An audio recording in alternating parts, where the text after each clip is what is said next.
everybody's kind of made a little bit of fun this morning. I did check with the mayor, and he said there were no wiffle balls, so I could come. And I want to thank the Austin Technology Council for hosting today, and you know, any chance I get to talk about the high-tech future in the state of Texas, I do take that opportunity, and if I don't have a huge conflict, it's just incredibly important for the future of our state, and I happen to think for our nation. For those how many of you are from outside the state of Texas? Cool, good. And I welcome you to the best place in the nation to live, to raise a family, and to have a business. And that's not just me talking.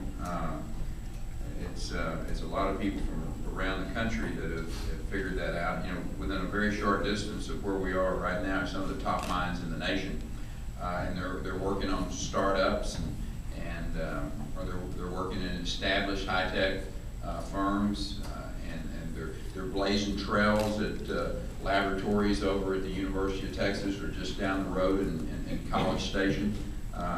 Central Texas really represents this combination of intellectual firepower, of entrepreneurial spirit, economic potential. I don't think you can find that anywhere in the country. I'm telling you, you are at the epicenter of the new biggest deal in the world, I think.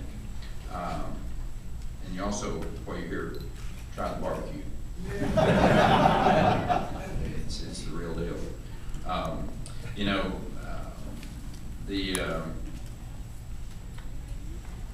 is a special place, and it's a special time. Those of you who have kind of, we were talking out back a while ago about you know, the change that this place goes through. About every 10 years, Austin reinvents itself, and I do believe that it is poised to be the next really big deal. Better than Silicon Valley, as someone remarked the other day. You know, where brilliant minds can conceive new ideas and develop and bring them to the marketplace, right here in the heart of the Lone Star State. And we're well positioned to make that leap, but I would suggest we're not there yet. And to that end, last month I brought together a group of individuals that I certainly would put into the top minds category in research and technology and higher education and venture capital, economic development here in Texas, and from the larger global community, high-tech community. We had a strategic summit designed to answer two very important questions. Number one was just how close is Central Texas to becoming the nation's next high-tech hub? And what do we have to do to get there? And it was a very illuminating discussion on a lot of levels. But one point that we heard time and time again from these individuals was the need for any high-tech hub to be prepared to evolve with the times. You know, we heard from people who were participating in the Boston corridor, and as it came to prominence, we heard from people like John Chambers, who has been out in the West Coast, and we heard from the Boston folks the Harvard-MIT connection. We heard from John Chambers and the folks out on the West Coast that Berkeley and Stanford connection, those very high-octane institutions. We also heard about how over the years those locations have proven unable to change adequately, gotten swept up in either regional or state pressures and begun to lose their edge. Lacking flexibility to change with the times. They open the door for younger, craftier regions of the country to lay stake to those claims. And I happen to think it's time for Central Texas to stake our claim. The Austin area makes sense as a new high-tech hub, largely because of the way Texas is doing business. We've cultivated a culture where innovation is rewarded. Entrepreneurs enjoy more freedom to do things the way they need to, where employers are freed from oppressive government taxes and regulation. It's a culture that's earned us the title as the best place to do business in the country, according to CEO Magazine. Men and women who truly have to make the decisions in businesses like yours every day. I think it's more important to have CEO Magazine out there saying, you have the best state in the nation to do business. I mean, we love to get the title from Forbes or CNBC, which we have. But the fact is, those men and women who every day have to risk their capital, make decisions about how to make that business work, having them stand up and say Texas has the best or is the best place to do business is a powerful message to me, and I think to the rest of the country as well. And I might add, we've had that title now for 7 years running. The recent national economic upheaval has dramatically changed the economic climate in places like California, Massachusetts. It's been putting pressure on jobs. It's been putting pressure on cost of living, the ever-growing budgets of those states. And here in Texas, we suffered less, and we are rebounding faster than any other place in the country. And it's our commitment to the values that have guided us through this national recession. Those are the same values that make us ideal for a hungry, young, high-tech company, seeking the flexibility, the freedom necessary to rapidly grow from startup to global leader. At the heart of a success story from a Texas company, you'll find the people of the Lone Star State. They truly are a unique breed. Those of you who, again, are from out of town might have noticed some of that in Austin when you got here. This place it's just unique. The fact is, as I said earlier, if Austin has any tradition, it is the tradition of change. It's a city that reinvents itself about every 10 years. You know, it's already firmly established itself as a high-energy, free-thinking destination for those seeking something new, something distinctive. And I'll just go ahead and say it. Austin is weird. And you know that, I mean, they have a campaign here, Keep Austin Weird. And they've been very, very successful.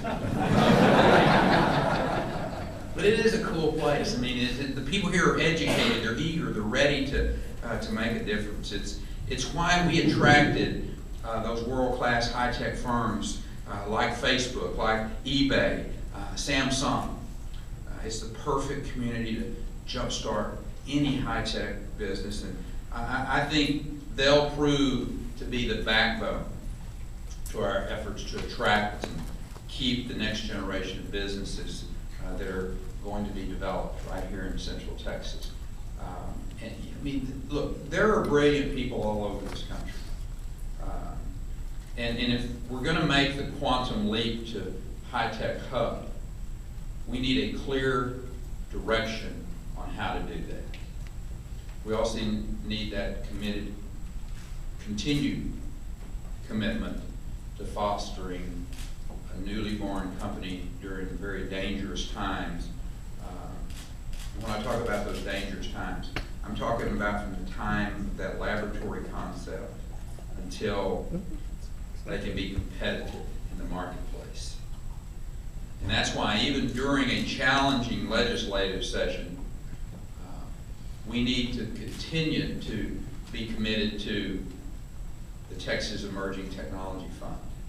We do not need to take ourselves and unilaterally disarm, because I can promise you, our friends in other states are just dying, Jim, to have Texas, kind of step away from our commitment to be competitive.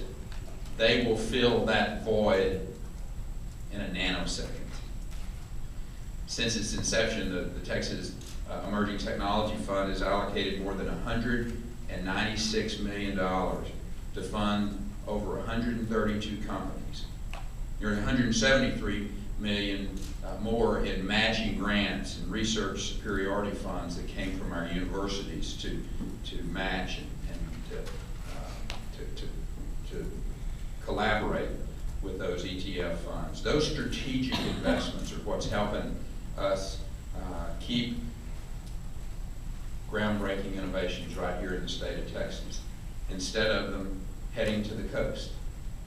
Too many times there were stories about some extraordinary innovation that came out of the UT laboratory, and then it left to either go to the East Coast or the West Coast for development.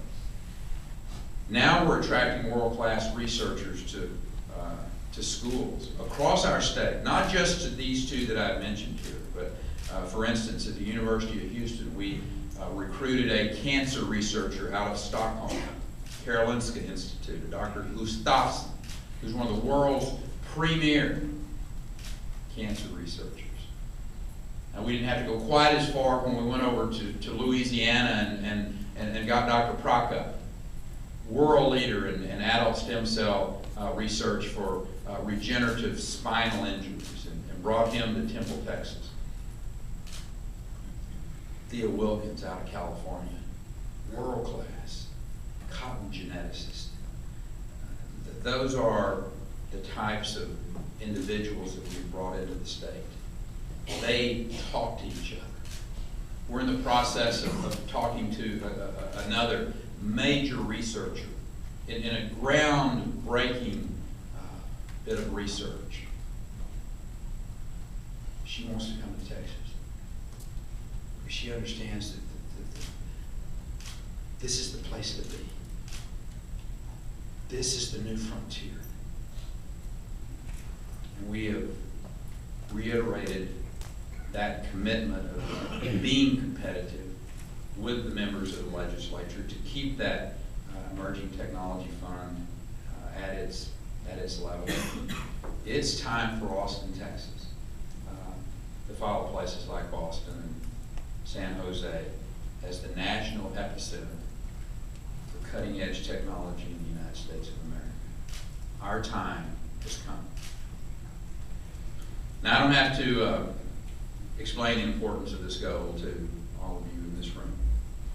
We're talking about the future of Texas. And we're talking about not just right now, we're talking about for generations to come. And it actually depends on us and our success as we seek to take advantage of a rare opportunity. This will not come our way again. We've seen many attempts, and we've seen a lot come up short. Making this happen is going to require teamwork. It's going to require the dedication of professors, of researchers, of administrators, of legislators, along with the private sector, all working together towards a common goal. So what is it that you can do to help? I'll wrap up with that. I encourage all of you to remain very engaged in the regional community, whether it's through Opportunity Austin or whether it's through the Austin Chamber. They got great ideas. They got some wonderful people who get it when it comes to attracting the kinds of businesses that bring these new innovators into Central Texas. Innovators who will eventually establish their own businesses here. And the question is, could Austin be the next Silicon Valley? I believe it can, and I believe it should. And through you, it will happen. God bless you. Thank you all for coming.